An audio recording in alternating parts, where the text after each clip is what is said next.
Ya seharusnya kalau sistem pembayaran digabung dengan blockchain sebetulnya itu sangat tepat ya. Oh jadi trustnya itu double lagi gitu Iya, ya, lebih percaya lagi cuman gitu. Memang yang jadi masalah di blockchain adalah perlindungan privacy ya kan. No privacy. Nah, karena ya oke, kita bisa trust tapi transaksi kita ketahuan kan, open ledger kan. Ketahuan ya. Nah itu yang saya lihat kendalanya di situ. Oke, halo semua Bellpods mania, kita kembali lagi di acara yang kita tunggu-tunggu, yaitu bicara tentang kripto, blockchain dan Web3. Kali ini gue kedatangan tamu seorang senior yang dulu kalau kalian tahu Gudang Voucher. Nah saat ini bapak ini hadir di studio kita, tapi kali ini dia bawa brand yang berbeda, yaitu Gudang Kripto. Nah untuk tahu apa itu Gudang Kripto, itu kalian bisa cari nanti di websitenya. Tapi gua mau lebih tahu Bapak Gede itu bagaimana sih pemikirannya di umur dia yang saat ini bisa berpikir bahwa kripto itu akan bisa menjadi sebuah fenomena baru dalam industri keuangan. Dan bukan hanya dunia ya bisnis aja, tapi bagaimana ini bisa merubah beberapa tatanan-tatanan dalam kehidupan kita. Oke, ini dia Pak Gede. Halo Pak Gede, gimana kabarnya Pak?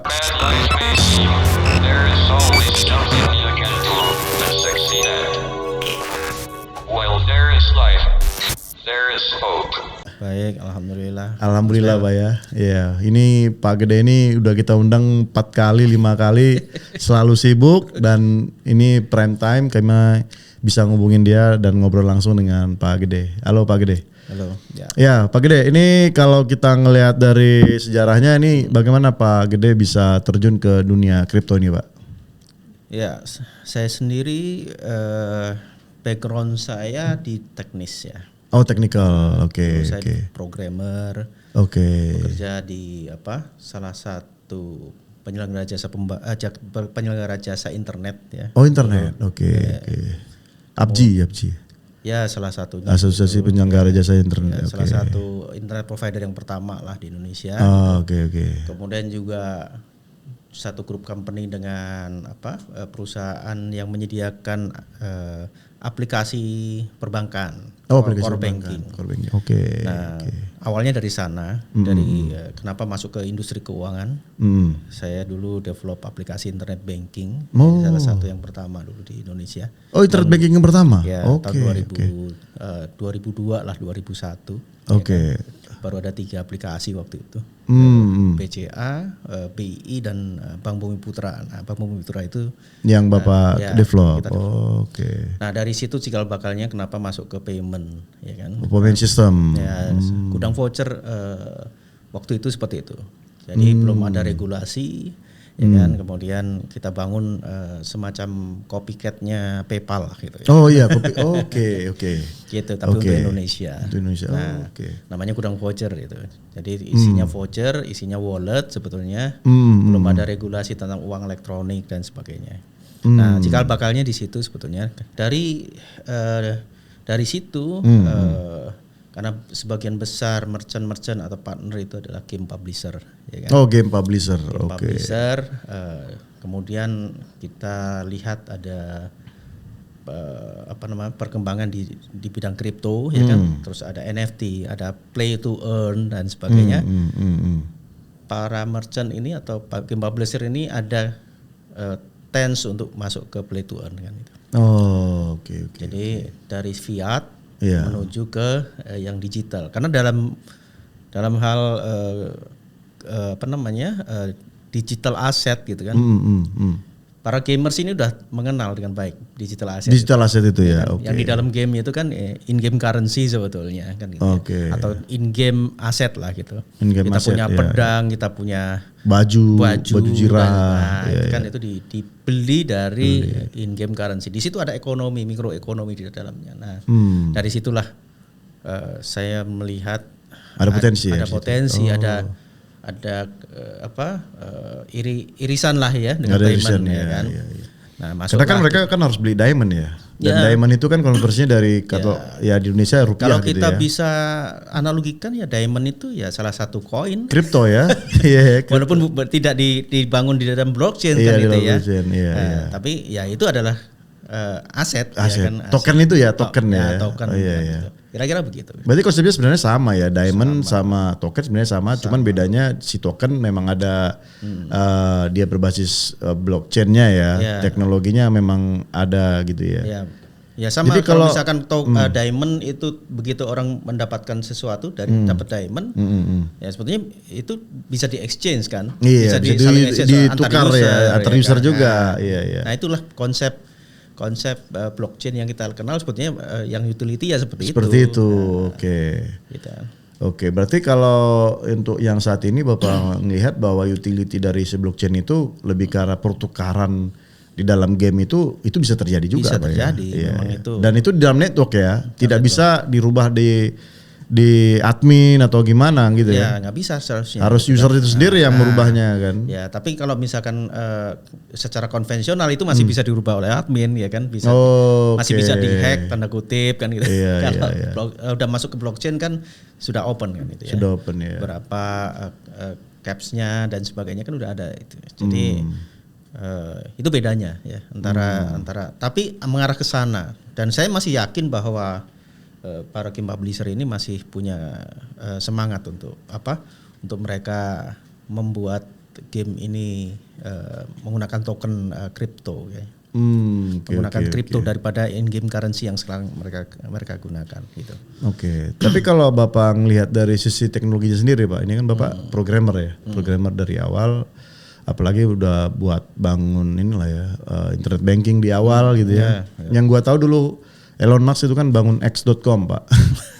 X.com dia bangun itu internet banking Pak. Pertama kali di dunia itu. Hingga akhirnya dia buat PayPal ya. Dari X.com dijual, kemudian mereka bangun PayPal yang mirip dengan adopsi X.com itu. Nah disitu kayak semacam payment itu gerbang dunia. Ya kan. Jadi karena kan waktu itu kan keterbatasan internet juga, keterbatasan currency juga gitu ya. Jadi memang si PayPal ini sebagai gerbang untuk pembayaran seluruh dunia tuh. Karena kan ya multi currency kan, remittance apa semua masih sulit lah dulu ya. Masih transfer bank gitulah, masih sulit. Nah, jadi kalau yang sekarang Bapak lihat pembangunan sistem keuangan digital ya.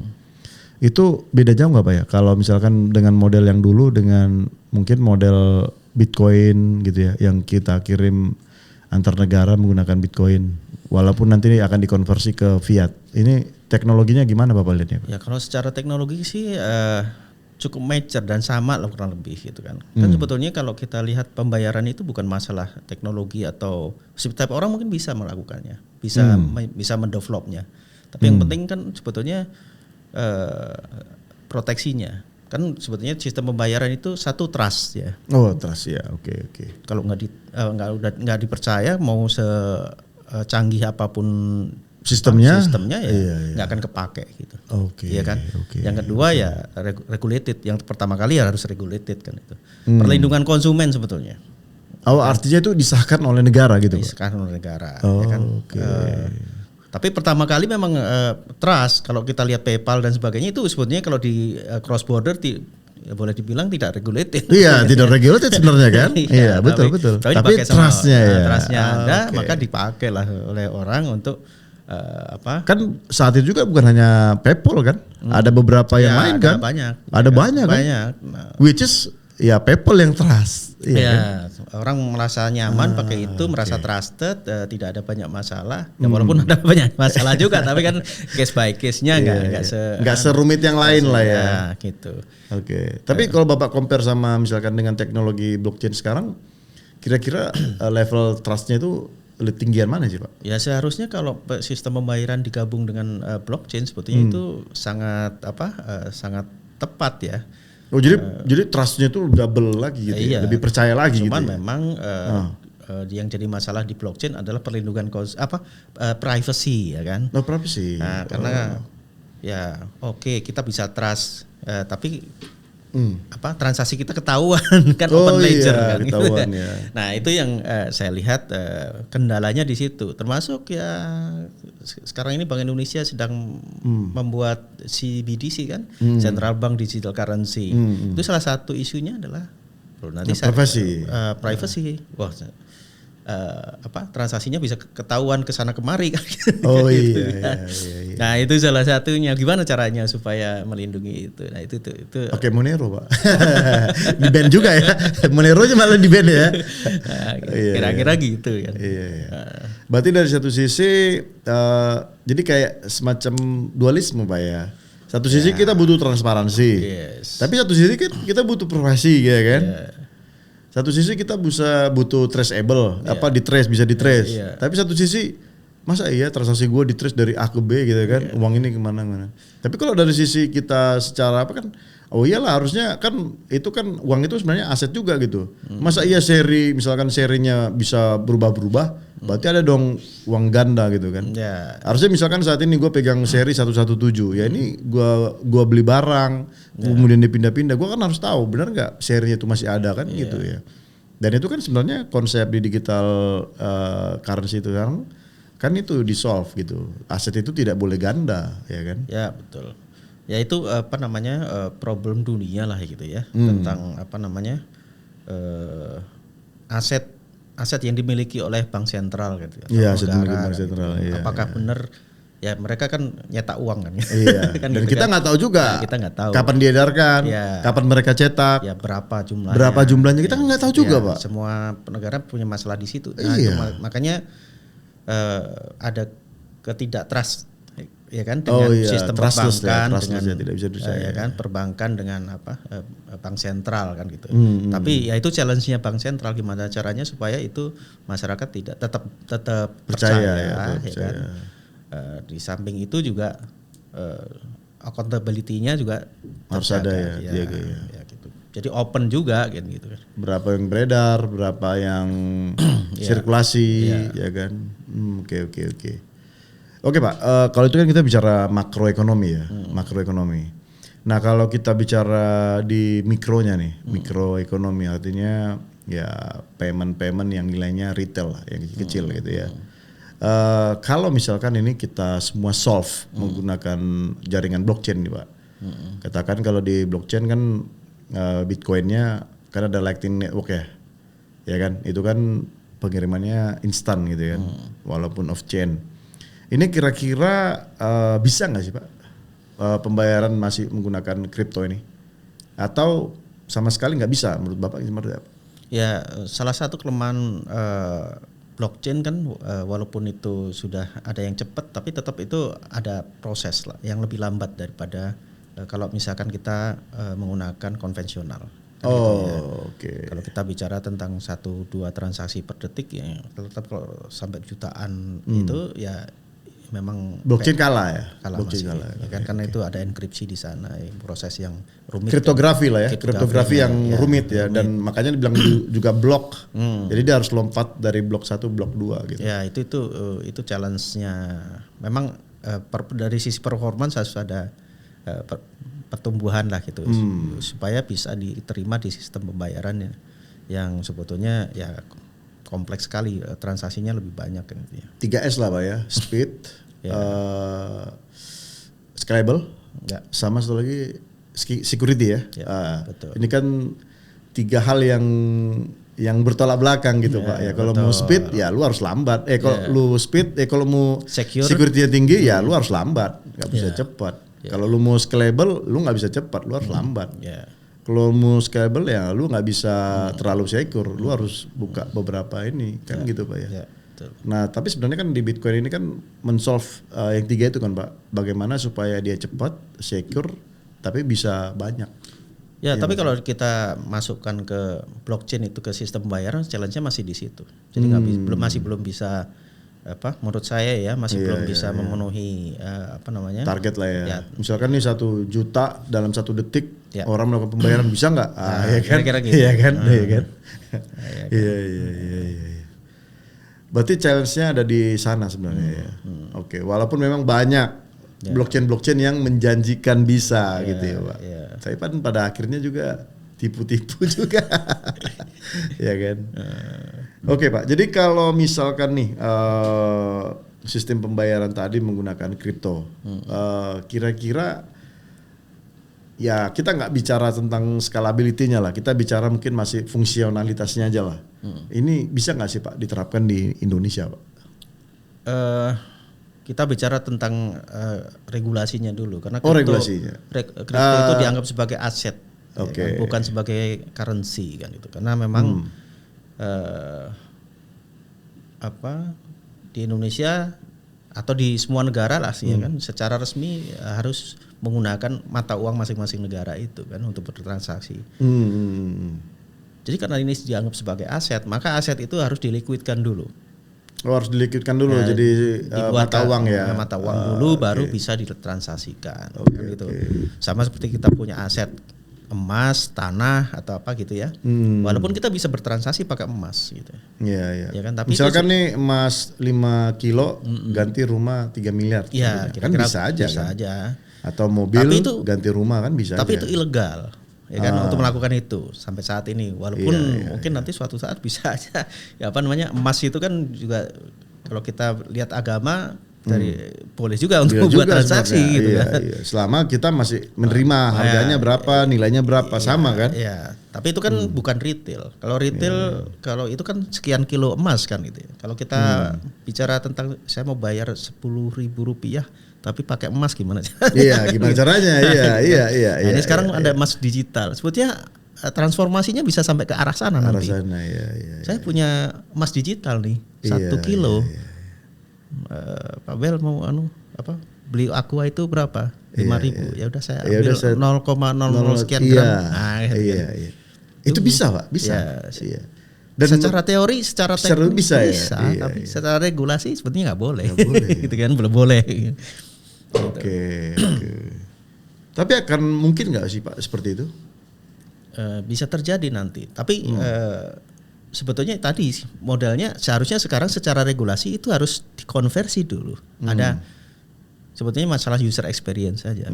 Bahwa si user itu aware bahwa itu jadi atau penjual dan pembeli harus menyatakan diri bahwa itu transaksinya dalam rupiah. Sehingga itu harus masuk ke rupiah dulu, ya kan? Siapa yang beli ya, baru siapa yang beli. Terus baru masuk rupiah, baru kita transaksi dalam rupiah. Apakah mungkin karena gini Pak? Karena kan memang nilai sebuah aset itu kan volatile. Iya betul. Bahkan emas sendiri kan sebenarnya volatile, walaupun dia ya ada fluktuasi kan, walaupun nilainya masih tetap stabil gitu. Dibandingkan kripto kan memang nggak stabil Pak ya. Kadang 10%, kadang 100%, kadang analoginya 0% seperti gitu. ini. Kita transaksi dalam US dollar anggap aja. Maksudnya USD. Anda punya Anda bukan orang Indonesia. Ya kan? Anda pakai US dollar. Ngecas saya itu US dollar. Yang saya lakukan adalah saya beli US dollarnya dulu kan. Ya kan, untuk di transaksi. Transfer ke sini ya. Kan sama. Anda minta emas gitu. Saya mau transaksi pakai emas, saya butuhnya emas. Saya belikan dulu emasnya, baru saya kasih. Ya. Kan gitu. Kurang lebih sama. Itulah konsepnya ya, konsep yang masih dipegang sampai saat ini. Iya. Kan tadi US dollar dan rupiah itu juga volatile. Sama halnya dengan emas dan rupiah, volatile juga gitu. Volatile juga. Iya. Jadi itu kesepakatan aja. Berarti kita bertransaksi menggunakan harga saat itu gitu Pak ya, istilahnya kan betul, gitu ya. Betul. Ya ibaratnya kalau kita pegang uang 1 juta saat ini, mungkin 20 tahun lagi yang lalu 1 juta kita ini sekarang mungkin nilainya masih berapa? Mungkin masih 500.000 mungkin, ya kan? Artinya nilai 1 juta sekarang itu kan berbeda dengan nilai yang dulu gitu. Betul. Dan itulah makanya kenapa harus dikonversi ke rupiah ya, supaya kita memiliki nilai yang sama saat itu. Betul. Ya, oke. Berarti itu konsep yang paling dasar Pak ya. Kenapa memang segala sesuatu aset itu harus ditukar dulu ke rupiah. Iya kan? Ya, betul. Oke. Berarti dalam artian apakah ini sistem tidak bisa dirubah Pak? Misalkan suatu saat ya memang kayak kita barter gitu ya. Cara barter yang dulu, kambing ganti ayam gitu. Nah tinggal kita hitung aja. Betul. Memang begitu. Emang itu kira-kira naturalnya akan kesana nggak sih? Iya. Naturalnya sebetulnya itu. Anda punya Bitcoin, saya punya Ethereum. Kita swap gitu. Iya, kita swap. Iya. Kita swap, akhirnya jadi juga jadi barang juga. Jangan dibandingkan dengan rupiahnya itu. Kan gitu. Rupiahnya cuma bisa kita tentukan sekarang. Oh, Ethereum saya rupiahnya sekian loh. Bitcoin Mas Bel ini apa sekian loh. Oke, sepakat ya sekian sama-sama. Ayo kita tukar koinnya. Tapi akhirnya yang didapat kan bukan rupiahnya, koinnya. Koinnya ya. Kan gitu. Ini barter. Kita sepakat bahwa harganya sama ini. Kan gitu. Iya. Oke Pak. Jadi kalau misalkan nih, kalau kita ngelihat institusi keuangan sekarang kan banyak perkembangan Pak ya di dunia finansial. Yeah. Katakanlah sekarang mungkin lagi berkembang kayak pay later lah ya, pay later gitu ya. Ya sebelum-sebelumnya ada peer to peer lending, ya kan, pinjol gitu. Kemudian ya kalau dulu ada deposito, ya kan, ada apa lagi ya kira-kira, ada ya nabung lah ya, nabung. Nah ini kan sistem-sistem keuangan Pak ya, dan sistem keuangan ini kan selalu berkembang terus kan. Apalagi sekarang ada istilahnya di OJK itu inklusi keuangan digital gitu. Bahkan ya kolateral itu bukan lagi benda gitu, bukan harus rumah, mobil, tanah, nggak harus itu. Bahkan kolateral sekarang pun udah bisa performance dari transaksi kan, dari si warung ini dia menghasilkan berapa itu dari scoring ya kan, itu pun bisa jadi acuan untuk melakukan peminjaman gitu. Nah kira-kira menurut Bapak pengembangan finansial yang ada sekarang itu bisa nggak sih Pak diadopsi semua ke sistem blockchain gitu? Ya bisa, karena memang kita punya aset bisa digitalkan gitu. Sekarang emas kita bisa digitalkan, ya kan? Kemudian tanah mungkin nanti bisa digitalkan. Kita punya sebidang tanah, misalkan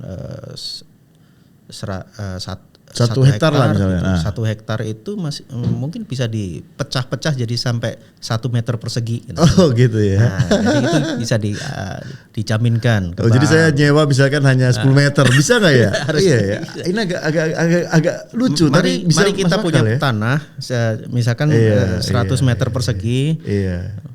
Kita patungan, ya kan? Yang 5 meter persegi, Mas Bel, saya 10 meter persegi, nanti teman kita yang lain itu jadi kepemilikannya jadi satu, bisa aja. Oh iya. Saya nyewa tanah misalkan, oh ini sewa tanah berarti nanti profitnya dibagi tergantung dari porsinya masing-masing. Porsi sama. Ya kan? Nah itu ditokenisasi kan. Tokenisasi. RWA ya Pak ya. Real world asset ya. Ya itu sudah ada wacana ke sana kalau nggak salah kemarin teman kita ada yang ke BPN gitu kan. Bagaimana caranya mendigitalisasi tanah yang ada di Indonesia ini kan. Supaya digital. Benar-benar digital. Itu kan namanya digital nggak cuma sekedar paper, tapi authenticity kan. Iya. Masing-masing blok yang tanah dari 1 meter persegi itu sudah ada pemiliknya, sudah ada blockchain-nya, ada wallet-nya. Oh iya. Ya kan? Agak menarik sih ya. Okay. Nah itu yang benar, ini adalah teknologi blockchain yang sangat bermanfaat buat kita, ya kan? Iya. Tapi ya balik lagi tadi Pak, ada trustnya nggak kan gitu ya? Ya. Balik lagi. Tentunya harus di-issued oleh, ya kan? Koin-koin ini harus di-issued oleh lembaga-lembaga yang punya trust, negara, punya milik negara kan gitu kan. Jadi Pak kayak misalkan yang model RWA tadi Pak di properti ini, saya juga pernah dapat sebuah insight yang baru sih. Ibaratnya gini, gua mungkin ada 5 orang temen ya, nah, kita bangun resort lah, villa gitu, seharga 5 miliar nih. Ya. Nah jadi kan ya ini villanya ditokenisasi Pak, senilai 5 miliar misalkan. Kemudian kita akan dibagi porsinya sesuai dengan token saham kita tuh, ya kan? Betul. Nah once misalkan ini rumah jadi, nah ini kita sewa nih Pak, kita sewa. Oke, katakanlah sewanya 1 bulan itu 100 juta lah katakan.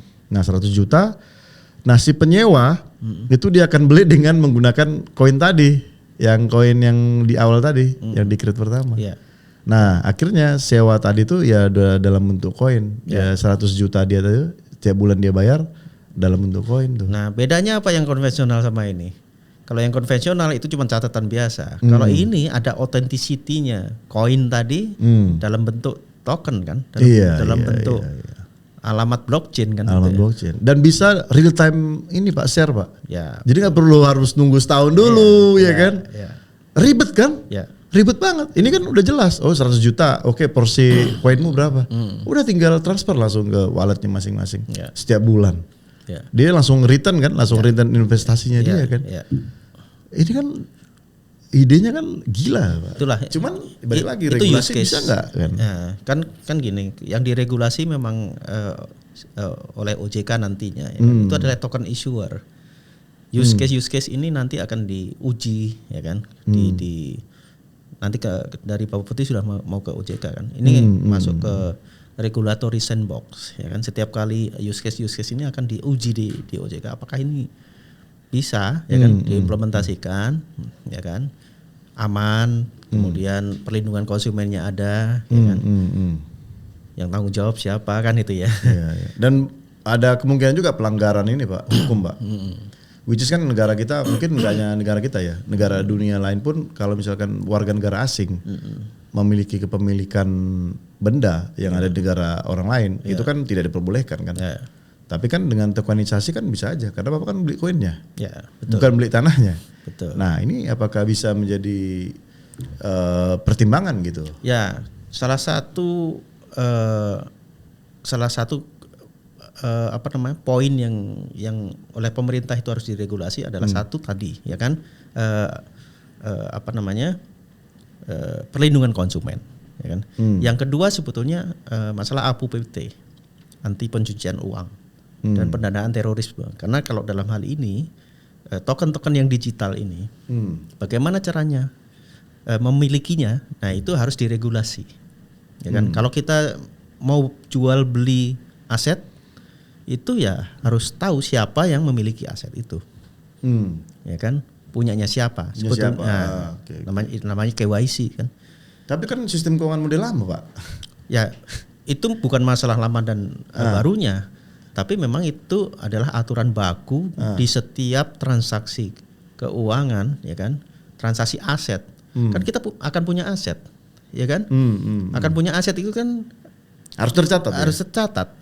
Sumber dananya dari mana? Sumber dana. Oke. Kan yang ditekankan kan di situ. Sumber dananya dari pencurian kah? Ya kan gitu. Kalau aset dari luar negeri, orang luar negeri, bagaimana cara memilikinya aset yang di Indonesia? Sebetulnya bisa aja asalkan punya KYC yang jelas, ya kan? Benar itu dia orangnya benar, sumber dananya benar kan gitu ya. Nah itu sebetulnya eligible juga, nggak masalah gitu. Maka sebagai exchanger kita kan salah satu persyaratannya kan harus KYC ya. KYC untuk bisa bertransaksi. KYC dan sebetulnya ada satu aturan yang belum 100% dilakukan oleh semua exchanger, yaitu sumber dananya harus dari orang yang sama. Saya nggak bisa misalkan deposit akunnya Pak Bel gitu kan. Oh iya, tapi itu banyak dilakuin Pak. Nah itu karena secara sistem masih belum karena kan nggak bisa dimonitor juga sih. Nah sekarang seperti sekarang kan ada KKI ya, namanya clearing ya kan. Lembaga clearing itu yang bertugas untuk menyimpan saldo, ya kan. Nah itu nanti akan ada itu fitur di mana akun kita cuma bisa ditransfer dari rekening kita, namanya sama. Oke. Begitu juga withdrawalnya. Withdrawal harus namanya sesuai dengan nama bank sama, itu kan ya. Sama kan. Kalau enggak itu ada dua transaksi itu. Yang satu transaksi deposit itu investasi, yang satunya sebelumnya adalah transaksi transfer dana. Transfer dana, padahal transfer dana itu harus KYC harus ada underlyingnya sebetulnya, ya kan? Oh iya. Iya. Oh. Saya bisa misalkan saya punya uang 1 miliar entah dari mana saya depositkan ke rekening tapi kan di kripto bisa aneh Pak. Contohnya ya, gue beli NFT seharga $2.000. Nggak nyampe 6 bulan tiba-tiba jadi $50.000. Ya. Saya withdraw. Ya. Loh kok bisa withdraw $50.000? Nah, padahal lu pertama kali masuk $2.000. Ya masalah itu kan investasi. Iya. Kita ada tambahan investasi. Apa yang kewajiban kita sebagai warga negara untuk itu adalah lapor pajak. Iya. Lapor pajak. Nah itu nanti akan ada fitur di mana akun kita cuma bisa ditransfer dari rekening kita, namanya sama. Begitu juga withdrawalnya. Nah itu nanti akan ada fitur di mana akun kita cuma bisa ditransfer dari rekening kita, namanya sama. Begitu juga withdrawalnya. Nah itu nanti akan ada fitur di mana Karena kita mendapatkan penghasilan kan. Akhirnya kita dapat dana dari situ. Rekening kita bertambah. Nah, harus masukin ke SPT itu sebagai penghasilan. Oke. Kan gitu ya sih akhirnya. Nggak masalah, itu hal yang wajar. Sama seperti kalau kita podcast seperti ini dapat penghasilan dari YouTube. Itu kan nanti akan dimasukkan sebagai penghasilan. Iya kan? Okay. Nah, itu jadi prosedurnya begitu aja. Sama seperti investasi kita ke saham gitu kan. Begitu kita dapat revenue dari saham, ya kan? Cash out atau dividen ya. Dividen. Ya, cash out. Atau kita jual sahamnya. Itu kan masuk dalam SPT harus kita masukkan sebagai penghasilan lain-lain misalkan gitu. Ya. Saya pernah juga tuh wawancarain Pak William, CTO-nya Indodax tuh. Oke. Dia kan punya 500 ETH. Oke. Iya, di akun dia yang dulu hampir hilang, Pak. Dan dia bilang, ya ini sudah saya laporin, Bill, bahwa saya punya 500 ETH. Yeah. Dengan harga yang saat itu saya tulis. Jadi saya punya hampir 25 miliar saat itu. Dengan harga Ethereum saat itu. Dan ya udah, saya laporin pajak. Yeah. Cuman ya memang ya terus terang aja banyak pemain-pemain kripto kan nggak melakukan ini, Pak. Karena udah langsung otomatis dipotong dari si exchange, Pak. Ya, kan? Ya, betul. Udah otomatis dari sistem dipotongnya gitu, Pak. Ya, kalau yang dipotong di sistem itu adalah pajak pertambahan nilai PPN. Kalau itu memang sudah jadi kewajiban exchange untuk mengkolek itu. Okay. Tapi pada waktu diterima ke kita, itu kita harus melaporkan sebagai pajak penghasilan. Oh, sebagai pajak penghasilan. Nah, beda PPH, ya kan? Nah, itu bedanya.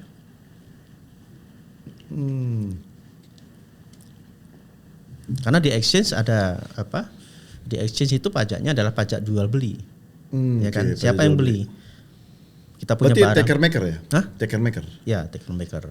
Kalau dia hanya transfer antar wallet ada. Itu artinya ada transaksinya kan? Iya, itu transaksi. Misalkan kan saya kirim ke wallet Bapak nih. Iya. Ini kan ada transaksinya, ada gas fee-nya. Iya, betul. Oh, itu ada juga ininya. Pajaknya. Ada pajaknya. Oh iya. Ini kan Pak, kalau isu-isu pajak sendiri kan ini kan lagi hangat juga ya Pak di dunia kripto, karena mengingat uang-uang kripto itu kan ya bisa jumlahnya gede-gede ya, 30 miliar lah, 40 miliar lah. Nah, tapi kalau memang dihitung pajak 0,1 lah contohnya atau 0,01 ya persen. Itu kan berat Pak. Ya, itu keputusan pemerintah kemarin supaya bagaimana mendapatkan benefit dari transaksi sama seperti transaksi jual beli yang lain sebetulnya. Kalau kita jual beli rumah, ya kan ada pajak rumah. Pajak bumi dan bangunan ya. Bahkan Aqua ini aja kita beli kan ada pajaknya gitu. Iya kan. Nah, itulah analoginya cuma di sana. Cuman memang ada beberapa transaksi aset yang mungkin pajaknya minim, kalau nggak salah emas ya. Nah, jual beli emas kan itu. Saya nggak tahu persis berapa pajaknya. Itu ada pajaknya. Tapi kalau emas murni bukan di backnya kripto ya. Kalau kripto ada kena pajak yang sesuai dengan kriptonya. Berarti kan ya itu kira-kira begitu. Oke Pak. Jadi kalau menilik dari sekarang itu si gudang kripto ini kan masih spot ini ya, exchange ya. Ya betul. Nah untuk yang saya mau tahu Pak ini kira-kira ada nggak sih Pak kendala ya mass adoption lah gitu, karena kan kita tahu sekarang mungkin ada ya 5 atau 6 lah pemain-pemain besar ya, kayak Indodax, Reku, Pintu, Toko Kripto, Ajaib Kripto sama Nano gitu ya kan. Nah ini kan mereka mungkin kalau gue hitung-hitung Pak ya, hampir menguasai 90% market di Indonesia nih. Ya kan. Nah sementara kan gudang kripto sendiri kan masih baru nih kan Pak ya.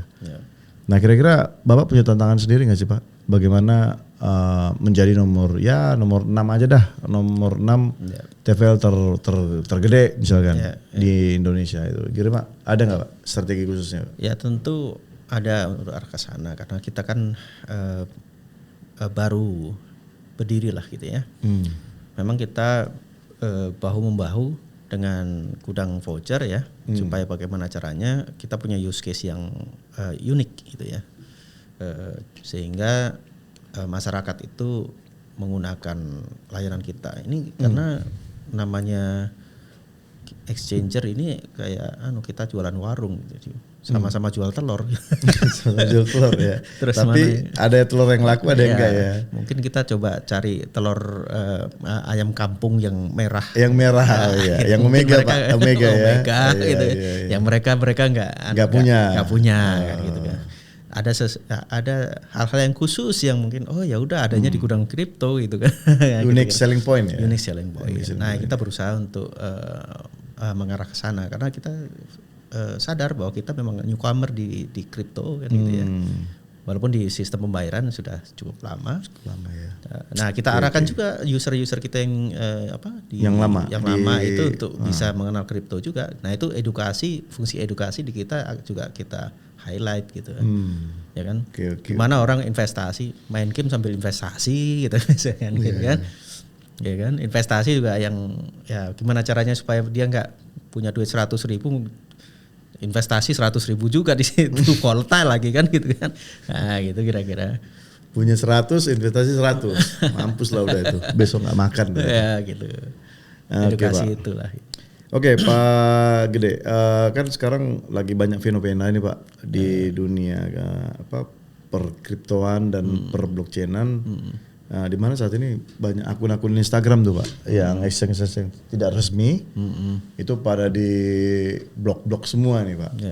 Nah, ini sebenarnya suatu kemajuan nggak sih Pak bagi kayak pemain lokal lah, gudang kripto gitu dan lain-lain. Ya kita melihat gini ya, masyarakat Indonesia itu pokoknya jalanin dulu ya kan, nggak ngerti itu regulasinya apa namanya, cara main gini ya, cara mainnya gimana? Cara mainnya gimana, pokoknya ya ada potensi cuan ya masuk aja. Gitu. Nah, mau kan, cepat mau lambat pokoknya ada potensi masuk aja ya. Ya itu saya rasa fenomena yang biasa lah di Indonesia apalagi gitu. Kalau orang luar negeri mungkin begitu dia mau usaha tertentu lihat dulu aturannya gimana ya kan. Iya kiri kanan. Nah, kiri kanan. Kalau ini ya pokoknya hajar aja gitu. Nah, itu memang ya PR buat pemerintah juga bagaimana caranya untuk mengedukasi mereka kan gitu. Sama seperti kalau misalkan bikin sistem pembayaran, kamu harus punya izin, tapi disentil dulu. Kamu nggak boleh dulu ya. Kira-kira gitu. Ya kalau bisa dilihat Pak kan sama aja kan dengan model-model yang dulu ya, istilahnya kan ya kayak OVO lah contohnya ya, digital payment lah kita bisa bilang kan.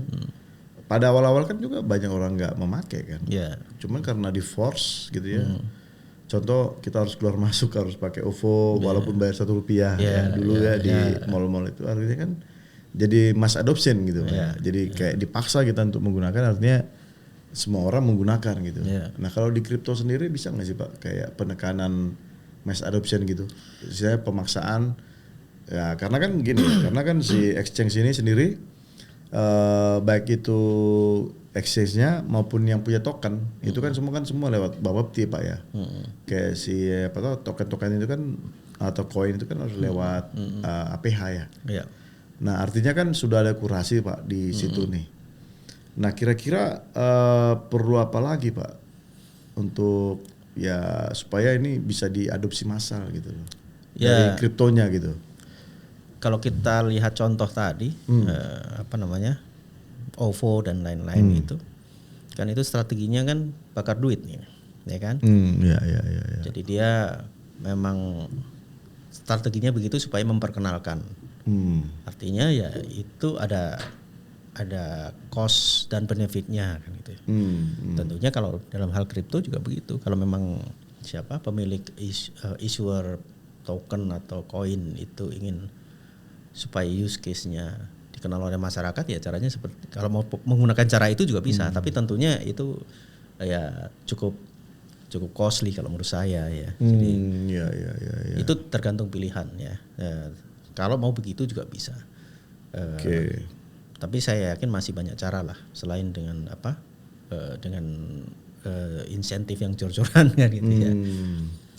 Yang penting use case-nya kalau menurut saya. Iyalah, apalagi bayar dulu kan Rp1, padahal normalnya mungkin Rp12.000 ya kan, 20.000.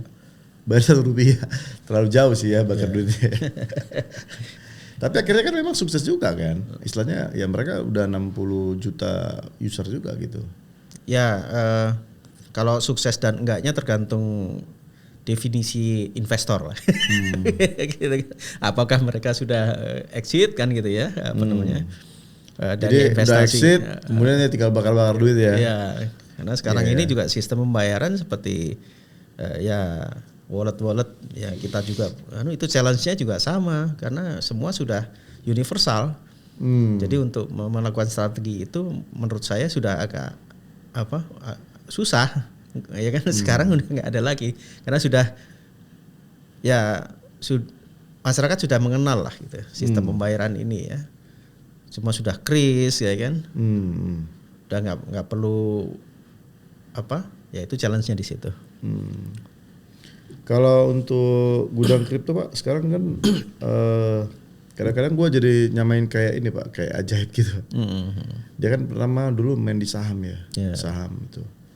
Nah, 10 tahun lalu saya juga pemain saham juga Pak, di Indo Trading lah ya. iPod Trading kalau Bapak tahu tuh. Nah itu gue lihat UI-nya apa itu jelek banget Pak. Istilahnya gue nggak selera tuh main di situ gitu. Nah tapi ketika muncul lah misalkan si ajaib tadi ya. Nah itu untuk saham itu UI-nya bagus, ininya eksekusinya bagus. Akhirnya gue pindah ke situ Pak. Sekarang kalau mau beli saham. Nah dalam artian bahwa sebenarnya pemicu Mas Adosop ini bisa nggak sih gara-gara produknya gitu? Produknya pasti. Itu, jadi orang pindah gitu. Ya, value added kan sesuai kebutuhan kan, kalau kita bikin sistem ya harus user oriented ya. User oriented. Kira-kira begitu, butuhnya user itu apa sih supaya nyaman. Sorry.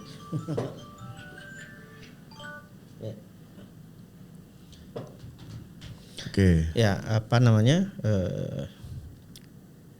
user oriented tadi ya saya bilang. User oriented lah ya. Bukan kitanya mau buat apa ya. Iya, betul. Tapi usernya membuat apa, butuh apa usernya, ya udah. Itu yang kita develop gitu Pak ya. Nah kalau ngelihat dari posisi tadi lah Pak ya, dari 32 exchange di Indonesia ini kan ya paling ya 6 besar lah atau 7 besar lah yang menguasai market 99% gitu ya. Kira-kira ada nggak sih Pak dari gudang kripto kayak semacam ya sebuah ya mungkin strategi baru gitu, gimana menyenangkan masuk ke dalam industri ini gitu Pak? Ya kami tetap ingin masuk di dunia games ya. Karena, di games, oke. Karena games itu dari level pemula sampai yang pro kan itu mereka bisa jadi potensi users kita gitu ya. Berarti game-game ini semua akan berbasis blockchain gitu. Ya, kita arahkan. Dan gudang kripto lah sebagai swappernya lah. Yes. Sebagai payment system untuk kripto ke fiatnya gitu ya. Ya, ada fiat, bisa juga ada kripto kan gitu ya. Iya. Tapi itu bisa sekarang Pak, sekarang? Ya itu on progress karena mereka juga. Secara regulasi bisa? Secara regulasi bisa karena sekarang games juga seperti yang saya sampaikan tadi ada play to earn. Iya. Ya mostly kan play to earn gitu kan. Artinya kadang kayak kita mau main itu ya kayak mau bayar karcisnya ya beli tokennya dulu gitu kan. Kalau dulu orang main game itu udah pensiun ya udah itemnya hilang semua. Hilang semua.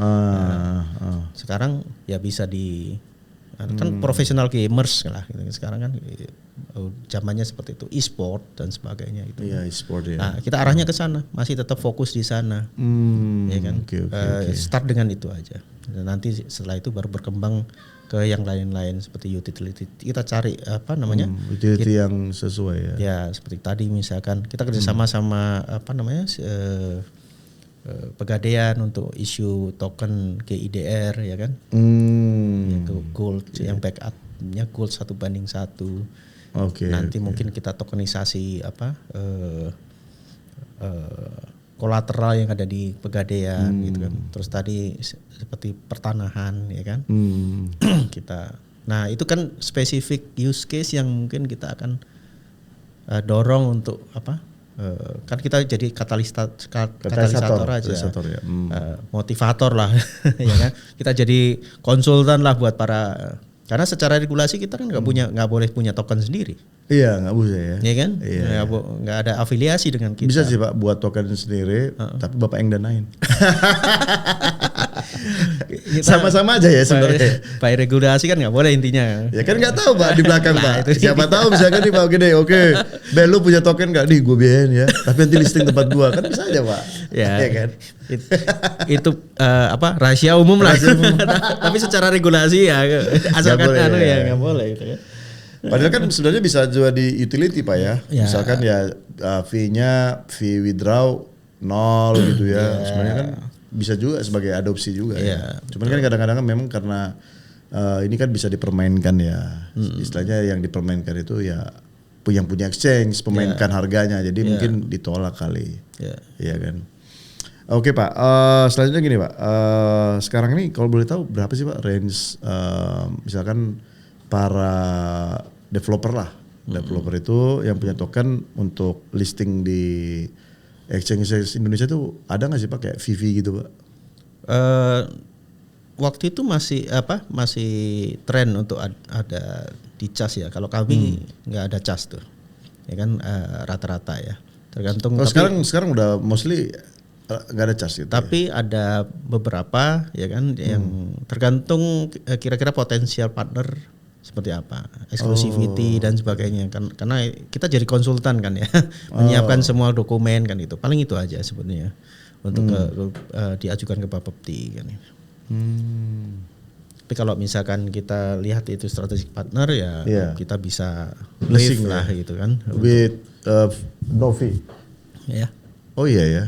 Oke. Yang penting dia mungkin apa sih Pak yang bisa menjadikan ini ya kita bisa fee lah, free gitu ya. Tapi apa sih sesuatu yang bisa dibawa ke gudang kripto itu? Tentunya kita pelajari bisnis modelnya ya kan, bisnis summary-nya, use case-nya, apakah ini nanti potensial buat meningkatkan user kita atau enggak? Meramaikan warung kita gitu ya. Kan intinya ada effort di kita kan, di gudang kripto, tim kita membantu mereka untuk untuk listing kan gitu ya. Toh juga kan memang ada fee taker maker kan, walaupun kecil ya kan. Tapi kan kalau volumenya banyak, transaksinya gede kan, betul. Ya gede juga kalau dihitung-hitung ya. Di luar dari kalau harus listing fee kan, kalau sekarang berapa? Ada 1 miliar kali Pak ya? Listing fee rata-rata di Indonesia. Kurang lebih saya dengar begitu. 1 miliar ya. Tapi di regulasi nggak sih Pak masalah harga ini? Enggak. Sama Bapepti? Enggak. Oh enggak ya? Ini open semua ya? Open semua. Ya kalau lu mau, kalau enggak ya? Iya. Ya istilahnya ada harga barang lah ya? Iya. Itu juga tergantung ini sih. Itu juga jadi jadi penilaian kita apakah si token itu eligible apa enggak gitu ya. Oh gitu ya. Nah, itu salah satu. Ada dananya atau enggak kan gitu ya. Takutnya termasuk mereka harus menyediakan aset di tempat kita kan untuk liquidity. Liquidity-nya. Iya. Oke. Berarti kalau dari gudang kripto sendiri Pak, ada ini nggak kayak minimal batas komunitasnya ada berapa banyak, kemudian ada. Liquidity providernya dia itu ada berapa banyak gitu? Nggak spesifik di situ, tapi spesifik di yang penting kamu mau capnya berapa ya, kita berapa persen harus ada di ada di gudang kripto. Ya. Supaya memastikan nanti itu ya perlindungan konsumen kan, kita cuma memikirkan kan. Iya. Kalau ada rush gitu harus bisa memastikan itu si konsumen bisa menguangkan kan gitu ya. Oke Pak, jadi sejauh ini kalau Bapak ngelihat lah, ya bisa dibilang menjamurnya kripto exchange ini, sebenarnya masih ada bisnis nggak sih Pak yang kita bisa dapat dari situ? Atau ya udahlah, udah pemain-pemain gede, ya udah kita pemain baru ya udahlah ya apa adanya gitu. Kami masih melihat bahwa banyak masyarakat yang bisa jadi user baru. Oh iya, oke. Jadi edukasi. Lihatnya dari mana, Pak? Karena mereka banyak yang belum teredukasi tentang kripto. Banyak yang juga punya negatif negatif feelings tentang kripto. Negatif statement, opinion gitu ya. Nah, itu yang kita coba garap juga gitu. Sebenarnya kalau gue pikir apa sih yang dipikir mereka negatifnya gitu? Apakah dari sisi harganya yang fluktuatif atau dari sisi penggunaannya atau dari sisi itu kan aset digital bukan uang gitu. Apa sih Pak yang paling mendasar gitu orang menganggap bahwa udahlah ngapain sih pakai itu? Apa sih Pak kira-kira prinsip mendasarnya? Kalau di Indonesia itu banyak yang ini kan info-info yang mungkin negatif dalam hal kripto itu haram gitu kan. Oh, dari sisi agama. Ya kan. Dan kenapa itu haram juga? Karena kita nggak tahu juga kan ya. Ya beberapa studi di luar negeri juga bilang ya kripto malah nggak haram. Itu open kan gitu kan. Oh iya. Nggak ada riba di sana. Nah itu salah satunya. Karena awal-awal dulu kan begitu. Nah kemudian juga soal token-token yang micin lah gitu ya. Nah itu juga ya di dunia kan udah ada berapa sekarang, ada ratusan ribu token kan gitu. 1000 ya. 1000 ya kan. Nah, itu kita harus benar-benar selektif kan. Karena kalau enggak selektif juga kalau ada terjadi sesuatu di token itu jadi mencoreng nama baik exchange-nya juga ya. Iya. Saya rasa itu sih. Tapi saya masih lihat masih banyak potensi lah. Masih banyak potensi ya. Oke. Jadi berarti kalau Bapak tadi saya summary, Bapak mau cari utility ya. Use case banyak kan di game. Ya. Gitu ya. Sama yang ke emas itu ya. EGIDR itu ya. Kalau trading di mana-mana bisa lah trading. Kan kita lihat user itu mau invest atau mau trading. Ya. Atau mau udah itu untuk karena saya use case-nya pakai kripto ini ya bisa pakai itu. Jadi cuma sebagai bridging aja. Oh, bridging. Iya kan? Nah, kita lihat 3 user itu. Kalau user trading mungkin udah di tempat lain teman-teman kita kan gitu ya. Banyak yang trading. Oh, ya udah sama aja. Apalagi nanti dalam hal ini kalau misalkan sudah masuk ke CFX ya ke bursa, sebutnya bursa ini nanti jadi satu trading semua.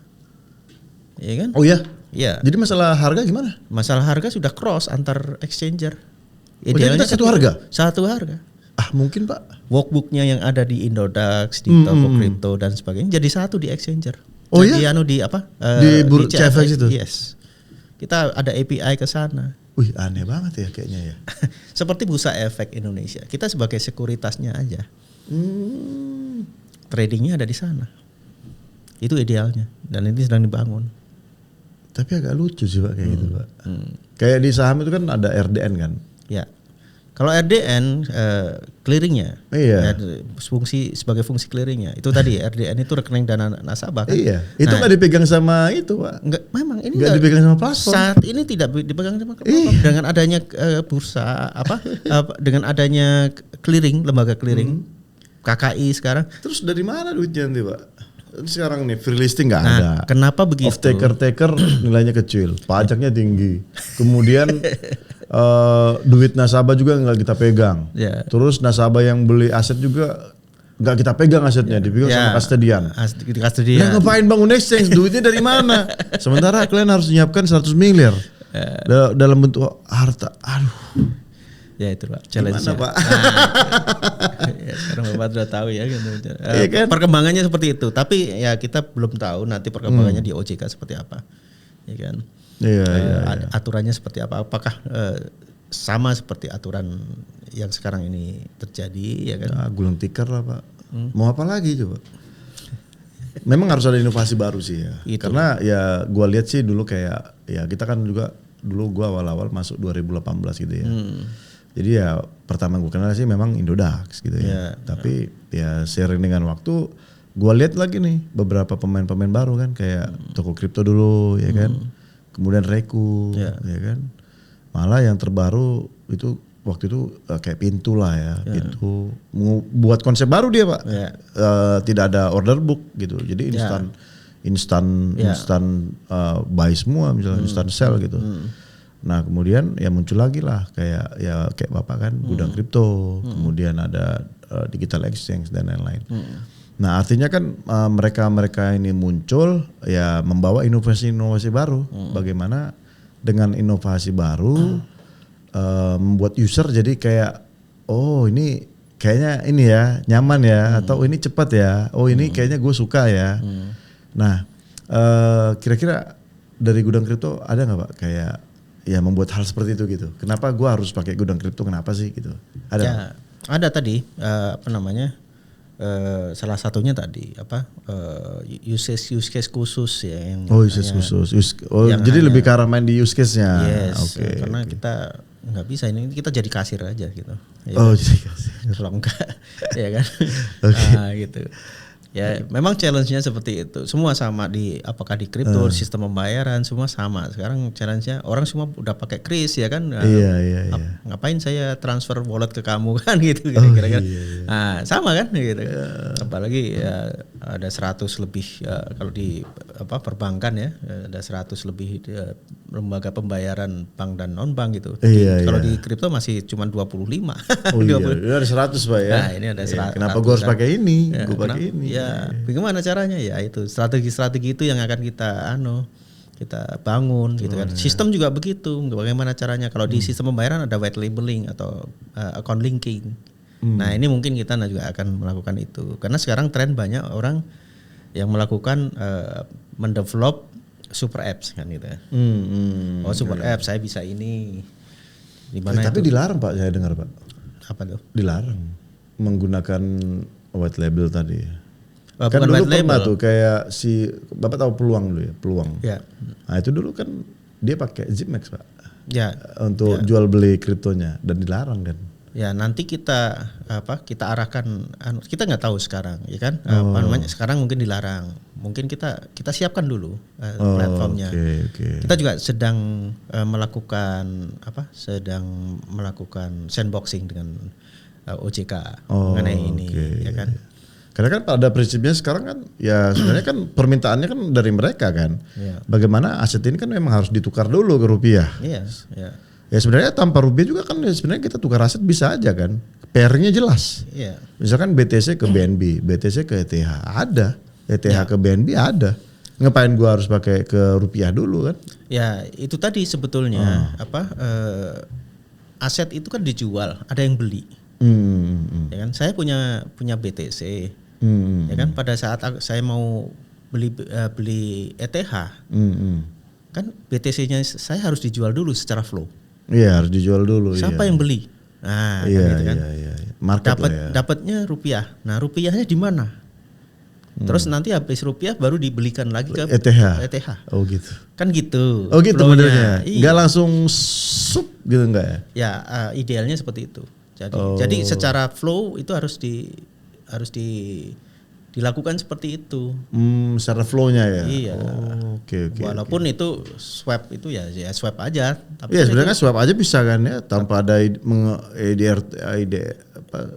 tanpa IDR gitu bisa aja sebenarnya langsung kan. Bisa aja secara teknis bisa.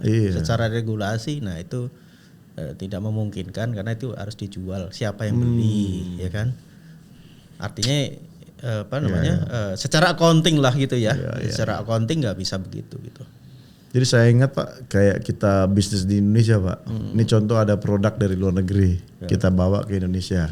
Kita nggak bisa jual langsung Pak ke ini yang pengen punya barang ini, harus lewat distributor dulu, kan? Iya kan?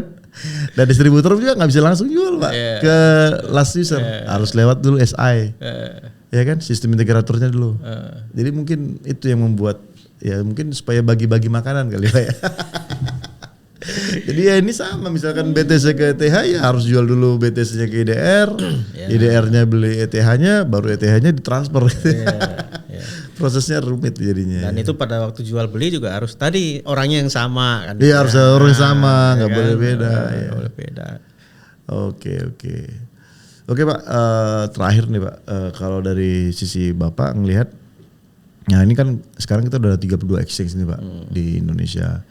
Ini kira-kira bakalan berkembang atau mungkin kita stagnan atau malah mungkin dari 32 akan tutup lah.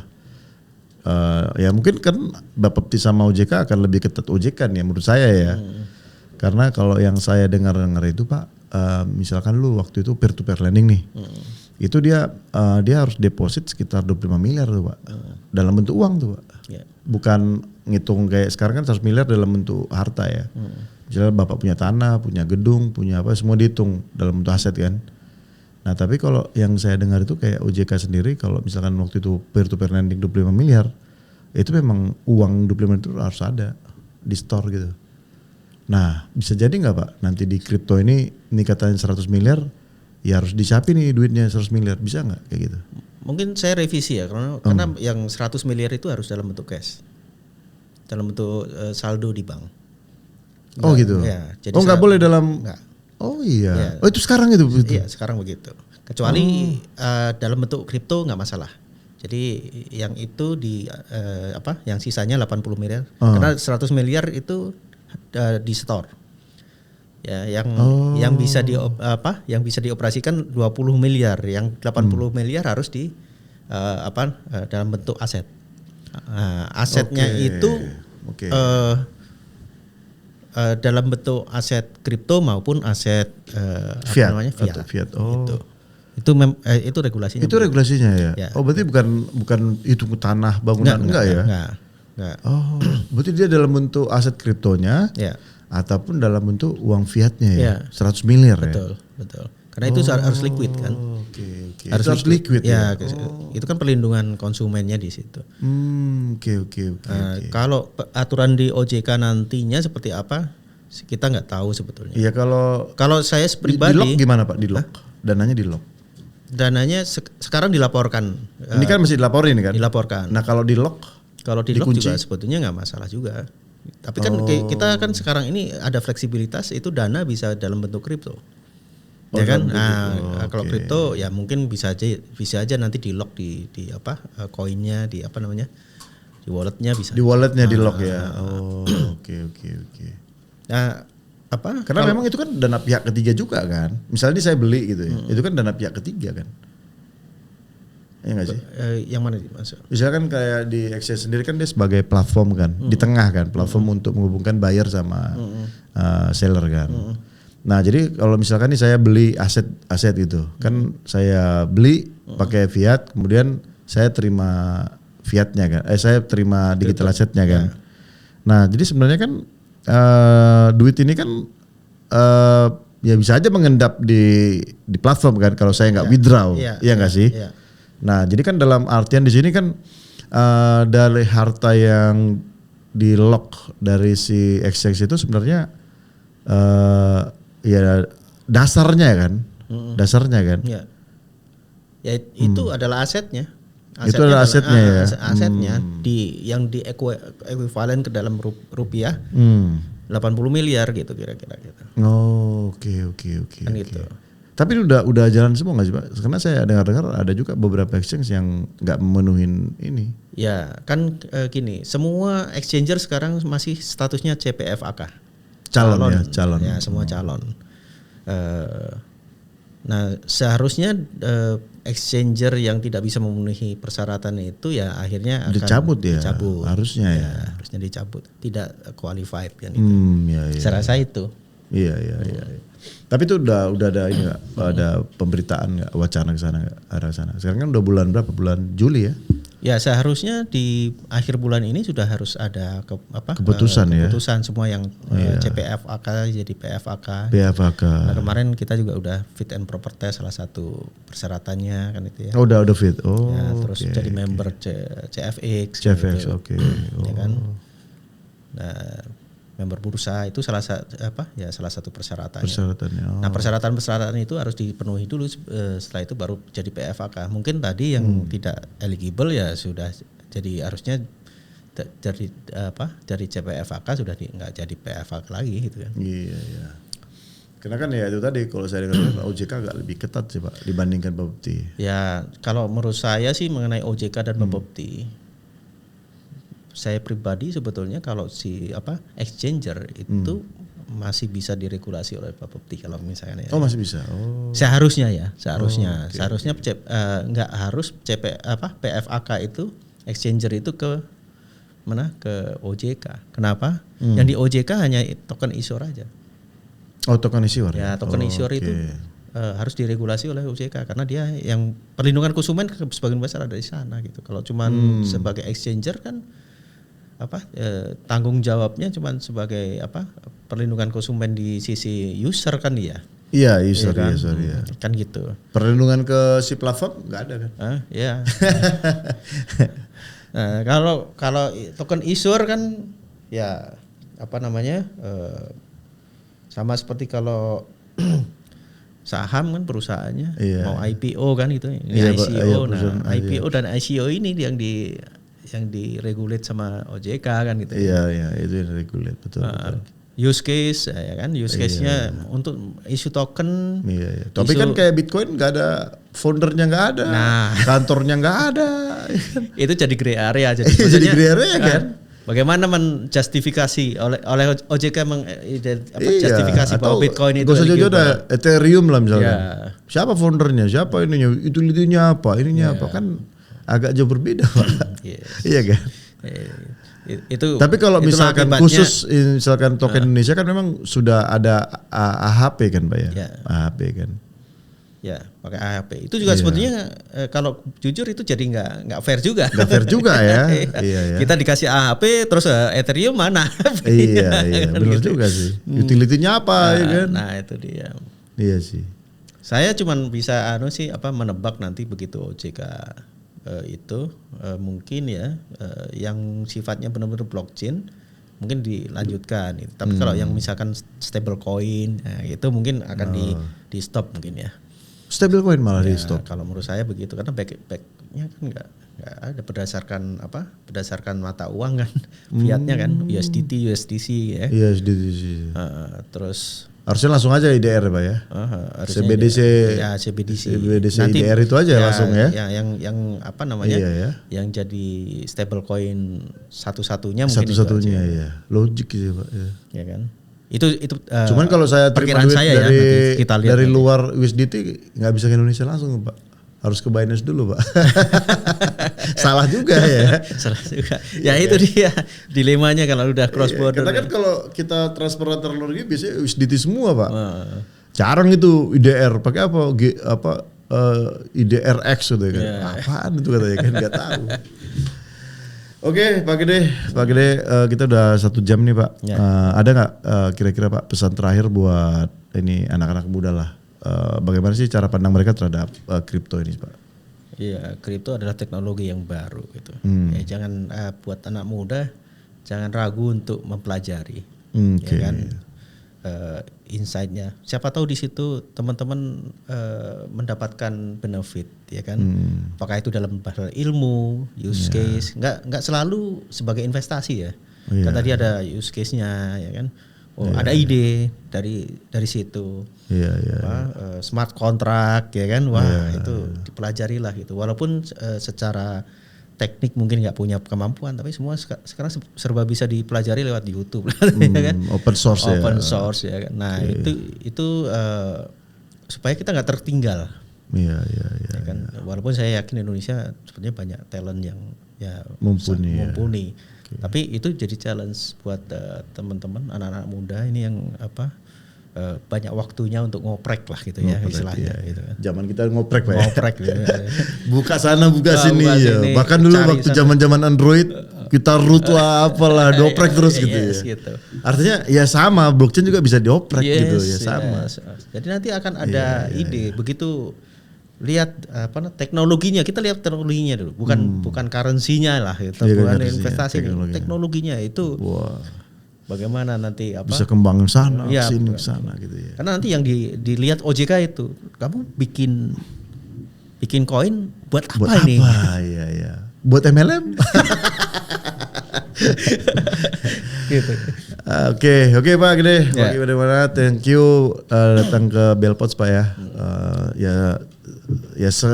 Mungkin bapak saya seumuran bapak gitu ya.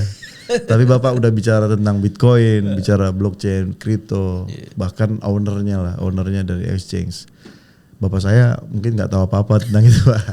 Jadi saya salut dengan bapak. Ya semoga anak-anak muda Pak banyak dicerahkan dan ya memandang bahwa kripto ini ya halal gitu loh Pak. Lihat dari teknologinya, jangan trading ya lu lose gitu ya, lu kalah terus lu bilang wah ini haram lah atau apa gitu. Lihat teknologinya, bagaimana teknologi ini bisa berkembang, memanusiakan manusia dan bahkan kalau bisa dibilang ya bisa jadi ini sebagai salah satu untuk ya inilah pedoman agama juga ya karena tidak ada riba di sana gitu ya. Peer to peer transfer gitu.